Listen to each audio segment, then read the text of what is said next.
Elle s'appelle Léopoldine Tête-Noire, un nom d'héroïne de roman. Mais son histoire à elle, elle l'a forgée à la force du mollet. Un Tour de France à bicyclette. Léopoldine, il est né comment, ce projet de Tour de France à vélo? Il est né de plusieurs facteurs. Déjà, il y avait l'envie de voyager, parce que j'adore voyager, découvrir des nouvelles choses, un peu sortir des sentiers battus. Il y a eu également l'envie d'un petit défi sportif, parce que je revenais d'une grosse blessure et pour ma rééducation, je faisais du vélo, donc ça tombait plutôt bien. Et puis forcément un peu le confinement, le fait d'être enfermé qui donnait envie d'être au grand air, de sortir.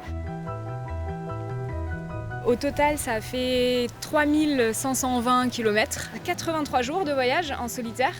54 étapes, 54 villes différentes où je me suis arrêtée pour dormir. Ces étapes, elle les a passées dans des tiers-lieux, des espaces collaboratifs et citoyens où l'on crée de nouveaux modes de vie ensemble.